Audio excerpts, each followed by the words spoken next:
You know our friends at Wicking Vicar for their comfortable clerical shirts and their wooden Advent wreath playset. They're back with a new gift, and this time it's for the Lutheran ladies. Introducing their beautiful necklace featuring 14-karat gold-filled charms of the cross and Luther's seal, a simple and feminine way to express your faith every day. This necklace arrives in a gift box and is perfect for confirmation, graduation, Mother's Day, or First Communion. Visit wickingvicar.com to find this necklace and other gifts. That's wickingvicar.com.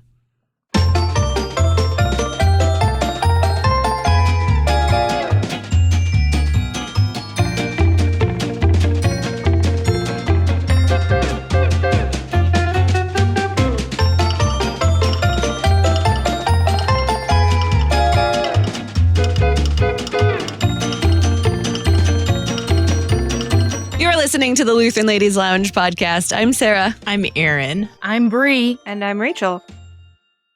Today we have a book club wrap-up episode. This might be my most favorite one yet. I am super excited. I read this book like 3 months ago because I couldn't wait. So, Rachel, what was our book and what are we going to talk about today?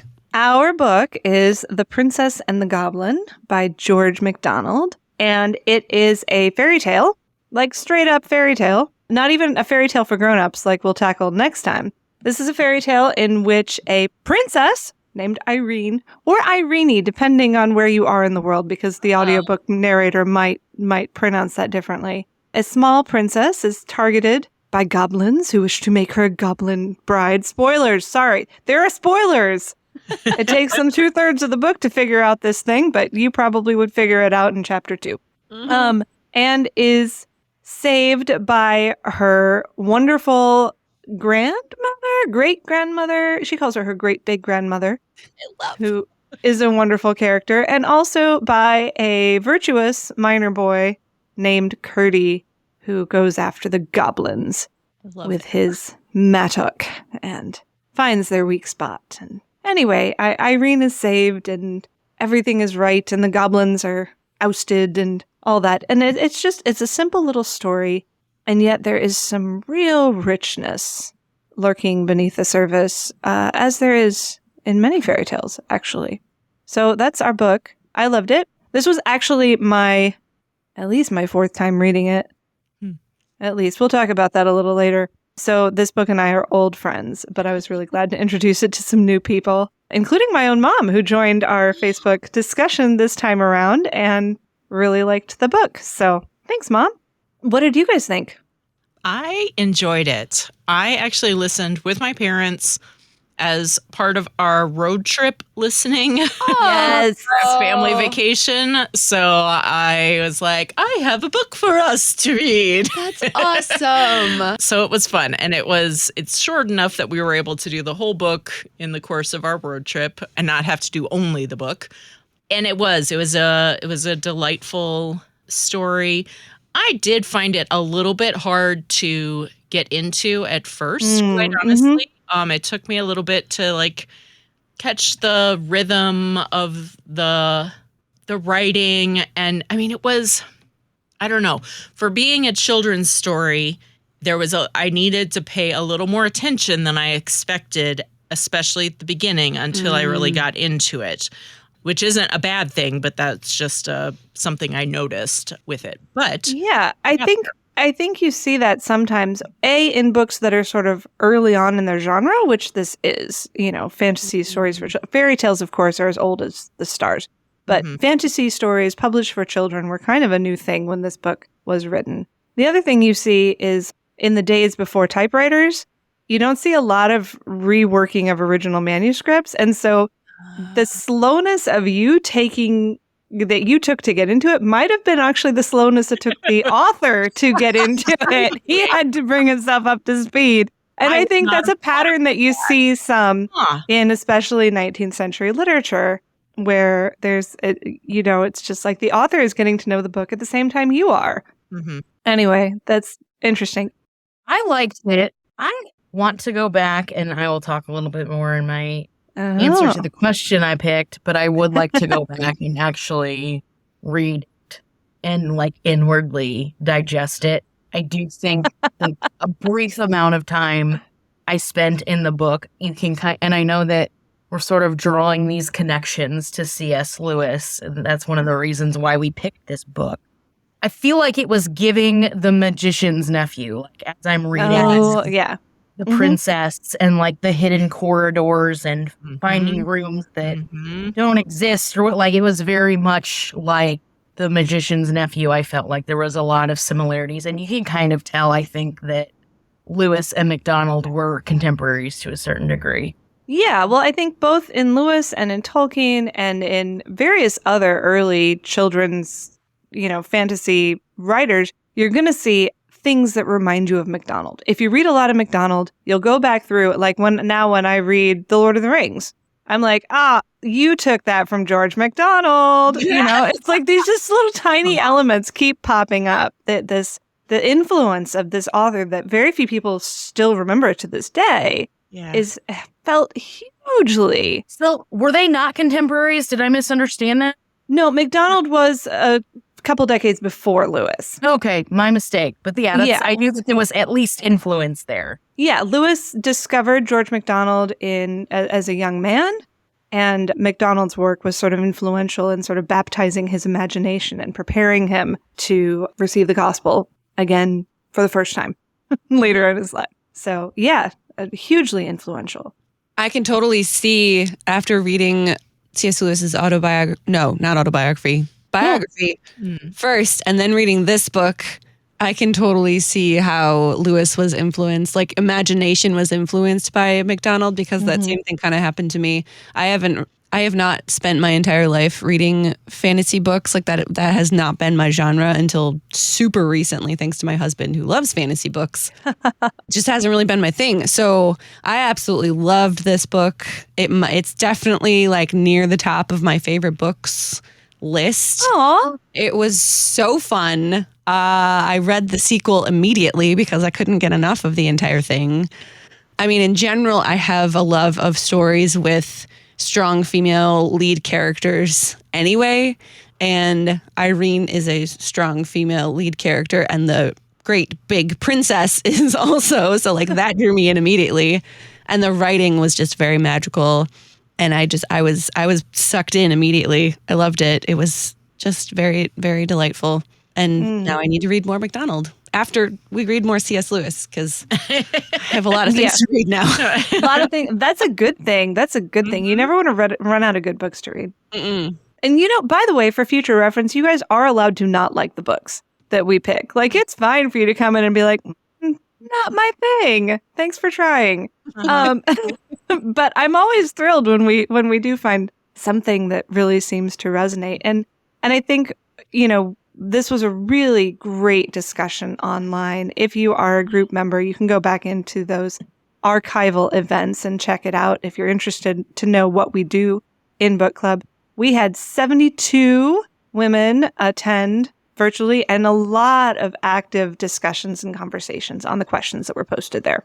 It was really, really wonderful. Probably my favorite online book club discussion so far, just for the quality of the responses and the engagement. Yeah. Wonderful. So, for those of you who weren't part of that, you might be wondering what kind of questions were asked. As we usually do during these book club recap episodes, I'd like each of you to pick one. We don't have time for all of them, but pick one that really seemed worth talking about to you, and we'll discuss it for a little bit here on air. I think Bree should go first. Yeah, admittedly, I picked the softball question, which is basically, is this your first time reading it? How did you digest the literature, etc.? And here's why. Okay, this is merely explanation, not excuses. Okay, just to let you know. But my life has been a whirlwind of just insanity for the last 3 months, and so I was planning. I don't know if you can hear my dog screaming in the background right now. There was a period of travel, like in April, where I was traveling, and I was like, yes, I can listen to this on the plane, and it just never came to fruition. So finally, I noticed on my calendar last week, I was like, I need to read this book because I have not yet cracked. I downloaded it on my Audible. It was ready to go. It's just a matter of firing it up. So I'm like, I better get this going. So I listened to it on Saturday, 60 times faster, 60% faster than it's supposed to be. 60 Which was- times! Yeah, it was over in 2 seconds. No, it was, I listened to one fast anyway, which was good, but it was a very enjoyable read. And I fell asleep at the end because I was so tired and in a good place. And that narrator, and she did pronounce it Irene, but I don't know how it ends because I finally had a moment to myself and I fell asleep. Listening to the book. Do you want to know a secret, Brie? Yes. I absolutely love books that put me to sleep. Wow, it was so great. The older I get, the more I just love sleep. And if a book can put me to sleep, like make me turn off my mind and just relax in that peaceful place, I love it. It doesn't take me it doesn't bother me if it takes me 6 months to finish the thing. Mm-hmm. If every night I pull it up and I enjoy a couple of pages and then off I go. It's just wonderful. It was one of those situations where I went and there was like crusted like gruel and like the lines of my pillow were like in my cheek and I didn't know what year it was. I'm like, what? It was enjoyable. I liked it. And it was my first time reading it, so I'll answer that question too. Do you know who the narrator was? Because I also listened to the audiobook and it was, I think, Tamron Price on Hoopla, and she was amazing. Like she made it even more magical, I think, than it maybe. Oh, that's good. Because the one we listened to, so full disclosure, Davidson. Oh, my narrator. I don't even know who my narrator was. It probably wouldn't have been my first choice, but it was the free one on Audible that I didn't have to spend a credit for. So that's the one we have, and I have read this book by myself at least twice, and then I read it out loud to my daughters, and then they loved it so much that we had to listen to the Audible version in the car on a road trip with my husband and my older children so that they could hear it. And then I crammed again the Thursday before book club just to refresh myself. So that's at least 4, maybe 5, maybe more times that I've read it, and I just enjoy it every bit as much every time. Mine was Payne. Who was yours? Laura Soriot. Oh, okay. Tamron Payne. That's who I had on my Audible one, or not Audible, on Hoopla. She was incredible. She did voices, like did she do the singing parts? Yes, she sang them and rhymed them. It was magical. Like, I may have to like spring for an upgrade. What was her name? Tamron Payne. Tamron Payne. Cool. Okay. I will remember that. I picked mine solely on the basis of the cover art was my favorite. So I totally do that. So I liked her so much that when I went to read the sequel, I was really hoping she had read the sequel, and I had to try Did she? No. Oh. So I downloaded 4 or 5 different Princess and Curdy until I found one that I was like, this isn't terrible, but I guess I'll have to deal with it because I want to read this book. Boy, she should have gone out on the dark web. On the Silk Road, I'm trying to find. Yeah. Well, and a word to the wise, 2 things about this book. One, it's public domain, so you can find cheap copies on Amazon. I got a cheap copy on Amazon with beautiful cover art, and it's got some wonderful illustrations on the inside, some of the original illustrations, which is great. But it's very, very, very badly done. Oh. As in, the typesetting is terrible. Like a middle schooler could have done better. It doesn't follow usual conventions for margins and pagina. There are no page numbers. I tried to look up page numbers. There were none. So, sometimes with these public domain books, you can get super cheap copies. I'm pretty sure it's perfect bound, which means you could make it on a machine in your back room. So sometimes you want to spring for a name brand publisher just so you can get things extras like page numbers that might not be there otherwise. Yeah. No, I did, after reading it, because I listened to it, I was curious to know what sort of printed versions were there. It looks like there's some that have some pretty cool illustrations, but it also looks like it's hit or miss whether you get the nicer versions of the illustrations when you order the book on Amazon. So I have not yet done that, but there were some neat looking illustrations that were done in the 30s, I think. Yeah. For a later edition of it. Oh, and also, sorry, I just remembered when we first started doing this book, I told my sister-in-law about it, and I was like, you should read this with my nieces. And so she started reading it to my nieces. And I never actually followed up with her, so I just texted her. Did you finish it? It's totally a good, like, read-aloud story, too. Like, that was one of the questions. Yeah. I would be interested to know if anybody who joined us on the book club actually like read this aloud with their families. Yes. Did we have any little Lutheran ladies joining us as honorary book club members this time? Because it was totally the perfect title for that. Absolutely. The other thing, just while we're talking nuts and bolts about this book, The Princess and the Goblin is actually much better known than its sequel, The Princess and Curdie. Mm-hmm. Despite the fact that everyone in my house agrees that The Princess and Curdie is a better book. So if you joined us for this book club and you thought this was good, go out and get that one. You will not have quite the same choice as narrators on audiobook. Mm-hmm. The selection is down a little bit, but you will enjoy it so very much. If you like this one, the sequel's better. There are very few books that I would say that about, but it ties up a lot of the loose ends too, or just it closes some of the gaps. Like you can read the first book and not read the second and just be just fine. Like there's no cliffhanger. Oh, yeah. But there's a lot of stuff in the second book that makes a lot of things that happen in the first book make a lot more sense. Like it kind of grandmother is even more epic. Yes. You get to know the king more. There's a new set of villains and they're bad villains. They're bad villains. Curdie's given a superpower. I won't tell you what it is. And he gets an animal sidekick named Lena, and she brings on a whole bunch of other animals. I mean, there's like 50 animal sidekicks in this book. They're like not even animals. They're like creatures. They're creatures. So cool. They're known as the Uglies. It's just wonderful. It's Curdie and the Uglies. Awesome. That does sound charming. That's my band name someday, guys. I think I was like, I remember reading the part with all the Uglies while I was walking outside in like this very affluent neighborhood. And I'm pretty sure I was screaming when they were describing them.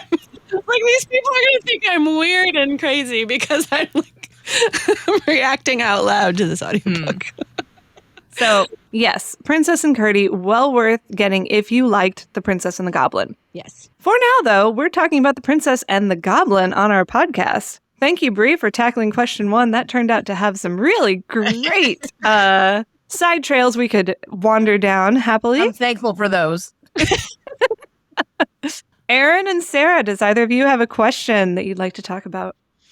Yeah, I'll go next because I was going to do number 2 because the big elephant in the room is the grandmother, so we might as well talk about her. Yes. There were so many people after you posted question number 1, they were like, we need to talk about the grandmother because what?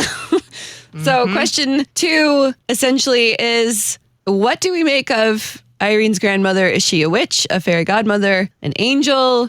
This isn't meant to be an exact allegory, but how do we interpret her character? First off, I think before we discuss this, for those who have not read the book, we need to explain the grandmother. Yes. Irene gets lost in her own castle and ends up in a tower room where she meets a woman who introduces her as her mother's father's mother's father.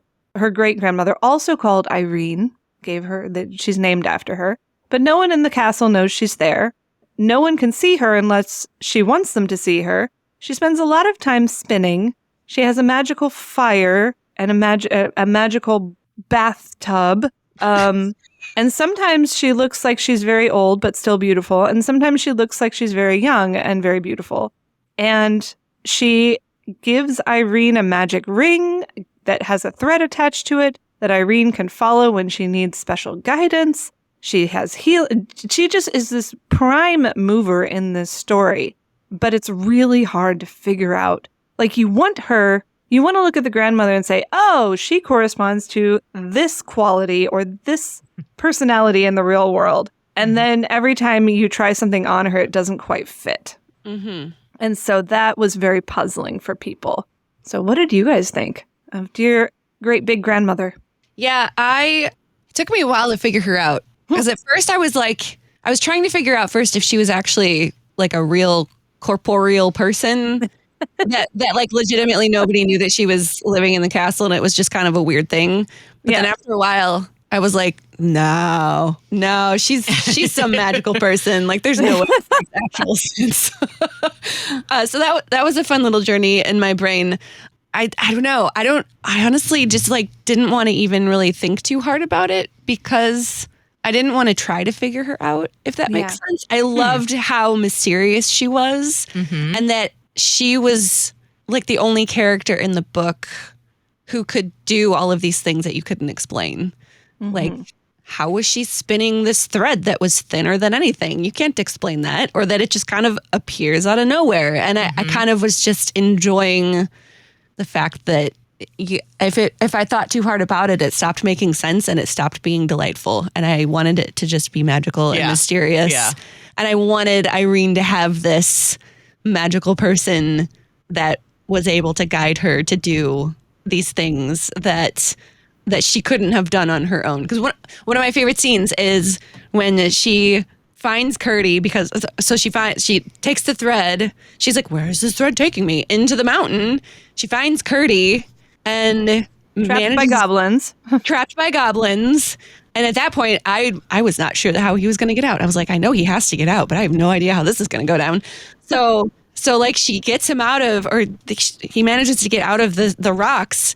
And then she's like, come on, she gets him out. Like she gets him out of the rocks. Yeah. Like she uncovers stone by stone until she opens up a passage for him. Yes. And then she's like, Curdy, I have my thread. You got to follow me out of this mountain. And he's like, how is that even possible? I don't know. How did you even get in? Like, he is just mind blown. And she's like, I'm the miner. You've never been in this hill before. Why are we following you? And she's like, calm down, Curdy. I got this. Just follow me. And he's like, wait, keep up. Because she was going so fast. Like, I loved that part. I think that might be my favorite part of the whole book, maybe. But like, there's just you can't explain how it works. It just does. And I don't know. I think that part of the whole fantasy thing was just very fun. So I don't know who the grandmother is. She's just some like mystical, magical person who manages to guide people in life and in this little microcosm of life. And I don't know. I loved how magical it was. Absolutely. Now, this is a separate tangent of your question. It's not the main question, but it's on the topic of the grandmother. Okay. And this is I think this was probably the main thing that I noticed that felt at odds reading it as a modern reader. And I was struck a couple of times with, and I'm not even a parent, but the idea of having this adult character who shows up who's like, don't tell other people about me. Yeah. And I was like, this as a modern reader, I was struck by that. And I'm like, that's not how we interact these days. And that's something that I don't know. I feel like you often tell kids, if someone says that is a bad thing, like you should never keep a secret, sort of thing. And so that was just one thing that as a modern reader I noticed, and I was like, that's a small thing, but it's like one small way where it didn't quite age perfectly, maybe. Yeah. Well, and the first time she sees her, I'm not sure. The first time she sees her, she says, "Tell Ludi all about me." Ludi is her nursemaid. And she does, and Ludi thinks she's just playing with her. And then it's the second time she says, don't tell it. Don't talk about me anymore. It's not going to do any good. But you're right. It's been so long since I read this book for the first time. I knew as soon as I saw the word grandmother, heroine, like this is an epic, wonderful, perfect figure. And yet I was surprised at how many women in our discussion group said that they weren't sure what to make of her at first, that they were totally creeped out. And had to sort of wait and figure out if she was going to be the good girl or the baddie.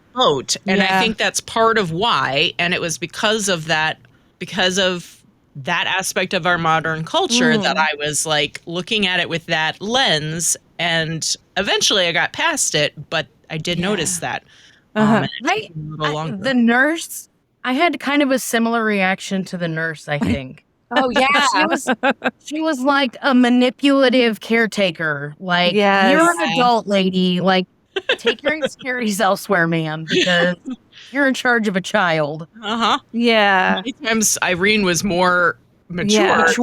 Mature. Her Yes. caretaker. So Ludi has this Yeah. nursemaid, her nanny basically, named Ludi, who loves her dearly, but is paranoid of getting fired. And that colors, it's like, it definitely colors a lot of her decisions and conversation, is this insecurity in her own position that causes her to make some very dubious choices.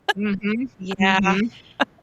Oh, well, Sarah, I'm glad for what you said about the grandmother just accepting her at face value. And I think that is actually probably a better way to read than what I did, which is constantly getting hung up on what she means and what she represents.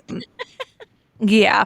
But yeah, to read it like a child. And MacDonald, if you read a lot of his stuff, and I have at this point because I love him, you'll see that the magical spinning granny is kind of a regular feature of his stories. Oh, I need to read And more. I wonder if it's a Scottish Highlands thing, because he was native of Scotland, and a lot of his books are set there.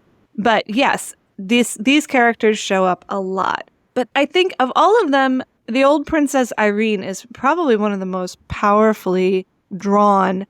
And part of it is that if you want to try and take her apart, you can find all sorts of things hovering there. Hovering is a much better word. That can keep you thinking, because she's got this fire of roses that purifies. She's got these pigeons. Like, this is all this Holy Spirit kind of language. The name Irene that she gave to little Irene means divine peace. This thread reminds us of the guidance of God and his word for us. There's all these layers to her. She says the thing that made me go, ooh, is where she says in chapter 14, perhaps by the time I'm 2,000 years of age, I shall indeed never be afraid of anything. And I'm like, oh, well, that's it. She's the church. That's just what she's supposed to represent, because this book is written in the late 1900s. She's getting close to 2000s. She's got elements of the guardian angel about her. She's just got so much, but it's these layers upon layers of meaning in her character that just help you realize this woman has the power and the position to be really scary. Yeah. And to her enemies, I'm sure she is. And yet you have all these signs and signals that she's good. She's not only good, but she's holy. That you can trust her. She is a righteous individual. Yeah. And then that, of course, makes the book. So, Erin, you should, now that you know she's good, you should go back and reread it. You're right. So that you can sort of let your guard down and let this story wash over you a little bit more without that, I don't know, stranger danger alarm going off the whole time. Oh, yeah. No, you're right. You're right. I should. When she wanted to sleep with her grandmother, I was like, oh, what's happening? Like, no. So I think the only part of the book that made me actually angry was when Curdy could not see the grandmother. And then he got mad at the princess, and I wanted to throw something at him. And it felt very uncharacteristic of Curdy, because Curdy, of course, is this virtuous, brave, young man from a loving family. Curdy's mom and dad are like my favorite characters in both books. They're just wonderful. And so you would think that if anyone could see the grandmother, it'd be Curdy. And yet he can't. And I think that there's some real meaning in this. So traditionally, there have been divisions between the lower virtues and the higher. All right. So you've got these Roman virtues that are the classical virtues of things like temperance, courage, those sorts of things. But then you've got the higher Christian virtues of faith, hope, and love, right? And I think we're seeing this division here. Curdy starts out with these other virtues, courage, fortitude, temperance, all the rest. But he has to learn the higher virtues. And Irene, with that faith of a child, she's got the faith, she's got the hope, she's got the love. She needs to be taught the other ones. Well, but integrity, she gave her word, and she scolded Irene for Ludi for not allowing her to keep her word. She's like, a princess must. Yeah. Yes. Gave my word. I have to keep it. So it's not that she's devoid of the lower ones, but you're right. She did have to learn like the courage side of it. Right. She hadn't learned that one. So she wasn't a perfect character. No, and she had room for growth there as well. I think part of the lovely progression in this story, because the characters don't stay still, they're not static, is Curdy learning faith. Because he does get acquainted with the grandmother at last. And it supplies him everything that he was lacking to be that fully complete, mature warrior who can finally take down the goblins. That he needed those missing pieces, those missing higher virtues to complete his goodness. Yeah. And as we find in the second book, even if you achieve those virtues, they don't necessarily last if you don't maintain them. But that's a story for another day. Okay. Have we talked about the grandmother enough? We could definitely talk about her more, but I think, Erin, you had one that you wanted to talk about too. Yeah, so I decided that I wanted to dig into question number 5, and that's where the book is a children's story, but is it just a children's story? What value do fairy tales like this have for readers of all ages? And what, if anything, do we lose if we decide we're too old and grown up to enjoy them? I don't know if it's because... I'm sure part of it is because my parents instilled a love of reading in me from a very young age.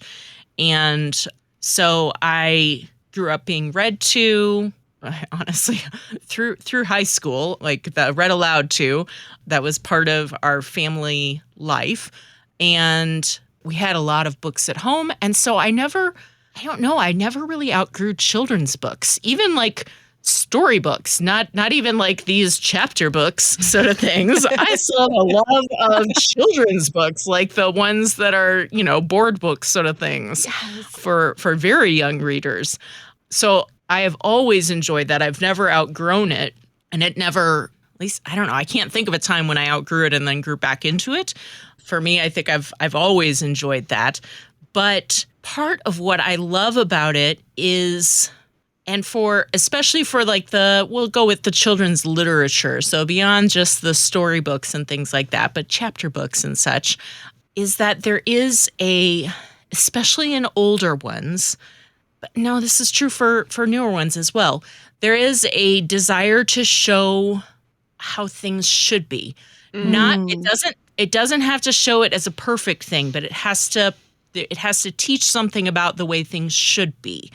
Now, I feel like in older books, especially, a lot of that, not always, but a lot of that aligns with a lot of Christian worldviews, or at least a lot of the moral views that come from the biblical law and such. Yeah. And so it doesn't necessarily have, I'm not saying all children's books are going to be paragons of virtue. Yeah, no, they definitely aren't. And I used to think that they were. And I do not now. There could definitely be, that's not the case. However, they often are intended, like one of their goals is to show things the way it should be. And I feel like a lot of adult literature tends to focus more on the way things are.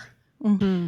And if you are writing, and there's value for that as well, but if you are writing without a Christian perspective, then that often gets to be depressing.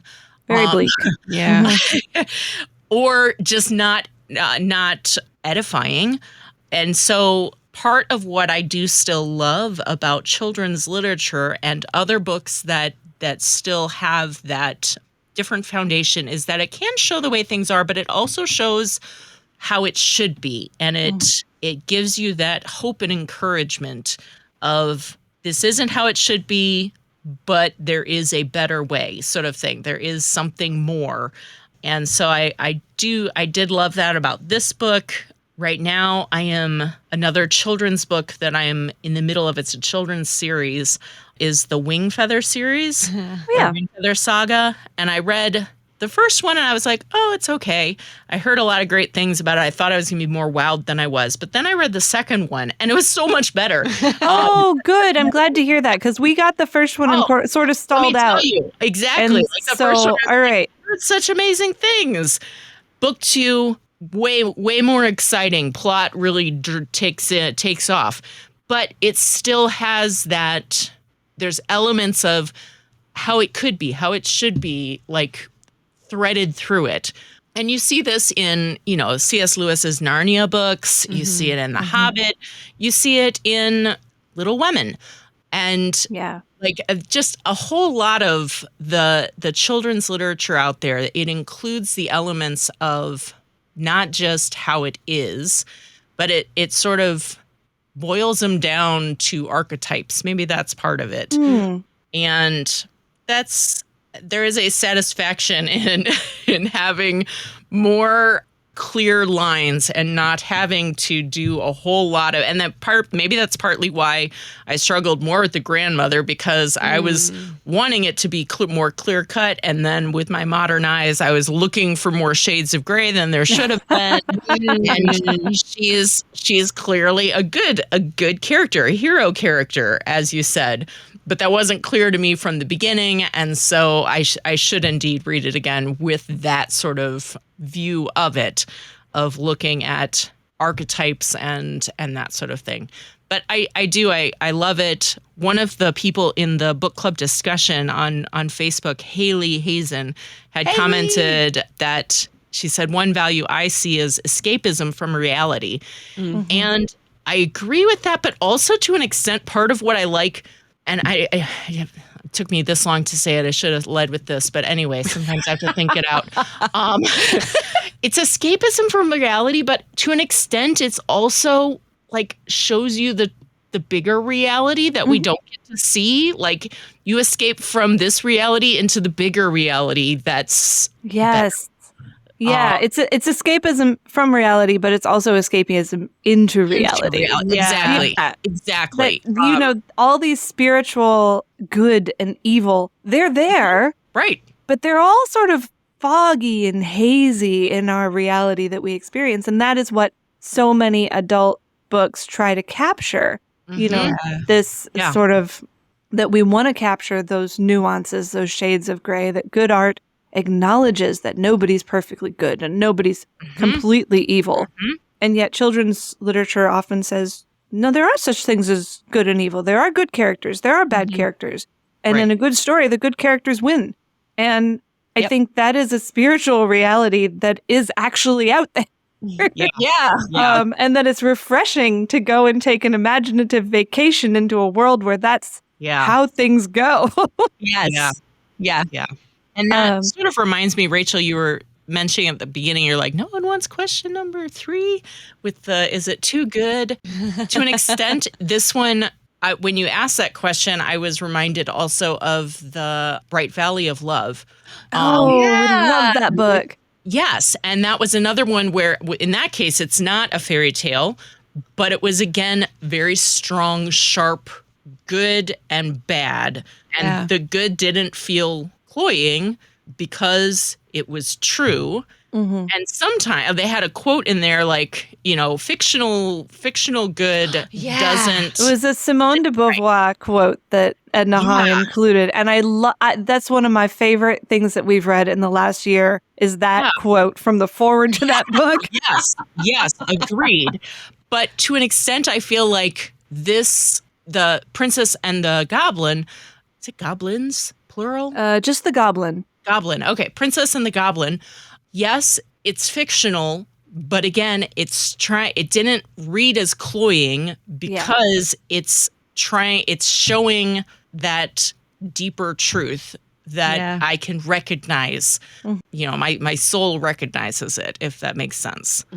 Yeah, I think there are people, and I think you guys are all special. You have eyes to see and appreciate this. There are people who would read The Princess and the Goblin and get annoyed with it. And say, that's not interesting. They're all too good.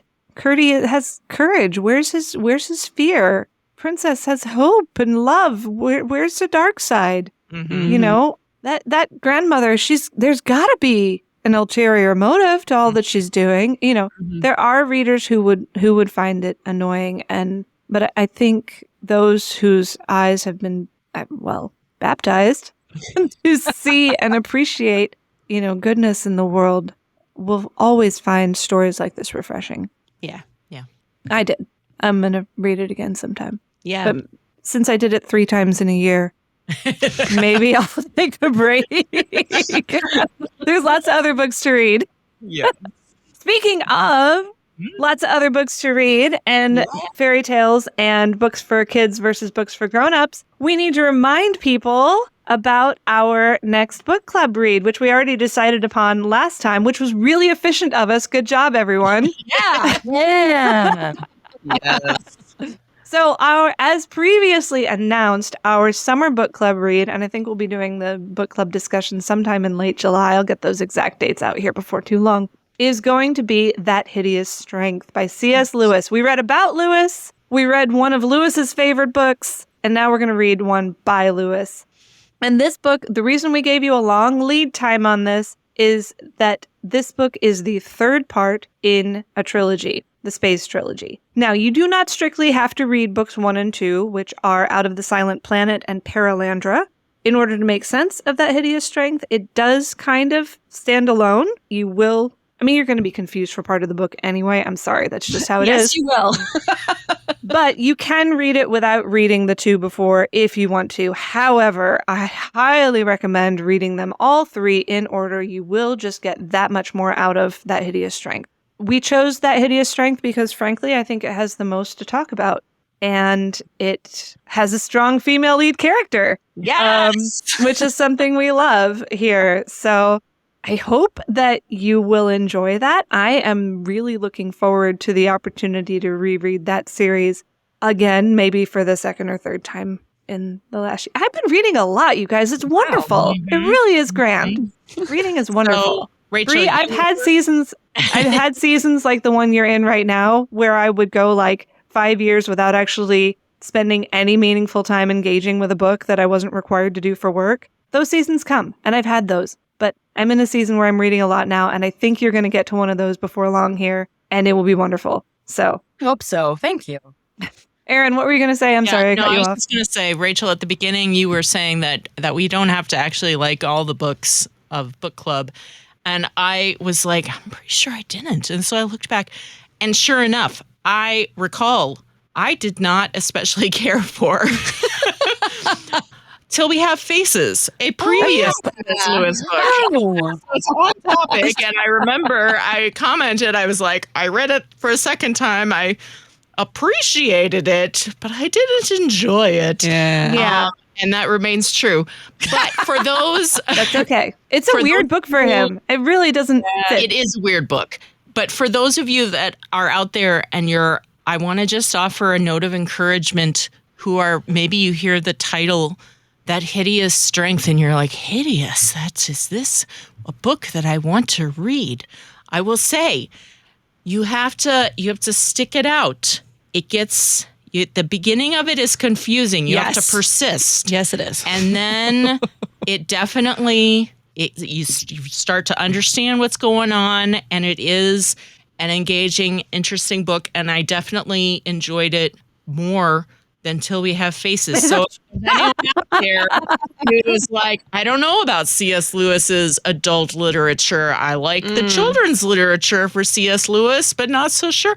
Anyway, I'm just offering this out there. I enjoyed the full Space Trilogy. And I also, I waited a long time to read That Hideous Strength because the title made me feel weird. But yeah, it's a weird book. It really is.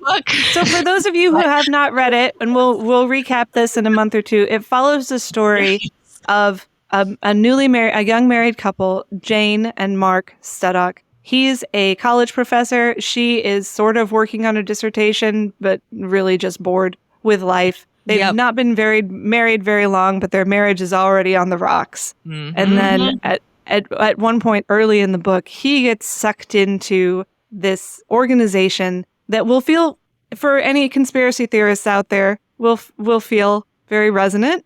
And she then gets sucked into a different organization that is sort of the good side to fight the bad side. And so this we see the book through their eyes as they each go through and learn and grow and find out what their part is going to be in the battle against, quote, that hideous strength. Mm-hmm. Oh. Yeah. No, I am looking forward to discussing it because there's a lot. There's a lot. There's a lot. We'll have to pick and choose our topics there, but we will not be hurting for discussion questions for that book. I've been meaning to read the Space Trilogy for a long time. I've had it recommended to me several times, and I just never got around to it. So I'm very glad we're doing it. And I've already read Out of the Silent Planet, which was amazing, and then Paralandra, which was even better. And then I started That Hideous Strength, and I was like, what in the world is happening right now? This is not like either of those two books. Yeah. And I was very confused. Each very distinct. Because the first two books have like 5 characters each, and this one feels like it has 50. And at least. So, yeah, it was a lot of people and names and conversation. And I was like, I don't know what's happening. But yes. It's very good. I am finally to the point where things are making sense. And I think I still have 13 more hours to read. So, all right. See, you can get there. So I hope that you all listening out there will join us for our discussion of That Hideous Strength this summer. I'll be sitting hopefully on a beach somewhere at some point rereading the Space Trilogy. That's my goal. I see it in my brain. I don't know if it'll actually happen, but it'll be fun if it does. So I'd like to know that you all are out there in spirit reading right along with me, and we'll look forward to that. Awesome. All right, so our next book club book will happen sometime in July-ish. Rachel will post that in the Facebook group. If you're new to this, the book club happens in the Facebook group. It is an event that will get posted. It is asynchronous. You don't have to be there at any certain time. Which is great because I won't be. Right. No. Yeah. Rachel will post questions, and then we have our conversation there in the group. And then we've started this, I think maybe 2 book clubs ago, the week after the podcast drops. If you're only on Instagram, I take the questions from the Facebook group and post them on Instagram the week following. So you can have discussion on Instagram as well. You aren't left out if you're not in the Facebook group. If you're only on Instagram, that is totally fine. Those questions will be also posted on Instagram as well. So That Hideous Strength, C.S. Lewis. I also highly recommend reading the whole series. It's great. It'll bend your mind a little bit. Not gonna lie. Yeah. Join us in our Facebook group, the Lutheran Ladies Lounge, and on our Instagram page at Lutheran Ladies Lounge. You can find all of our podcasts at kfuo.org/Lutheran Ladies Lounge, or on your favorite podcasting app, or on the KFUO radio app. You can sign up for our monthly e-newsletter as well. Find out how to do that in the show notes for this episode, or send an email to lutheranladies@kfuo.org, and we'll get you signed up for the e-newsletter. You're listening to the Lutheran Ladies Lounge podcast. I'm Sarah. I'm Erin. I'm Bree. And I'm Rachel.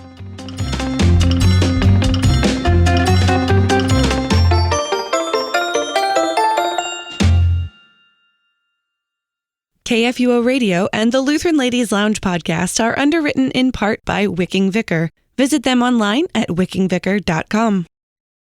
Views and opinions expressed on the Lutheran Ladies Lounge podcast may not represent the official position of the management or ownership of KFUO Radio, the Lutheran Church Missouri Synod. The Lutheran Ladies Lounge is produced by KFUO Radio and available at kfuo.org or wherever you get your podcasts. Don't forget to hit that subscribe button and leave a review for us too. If you love the Lutheran Ladies Lounge podcast, consider financially supporting our producer, KFUO Radio, so we can keep doing what we do. Find out how at kfuo.org/give.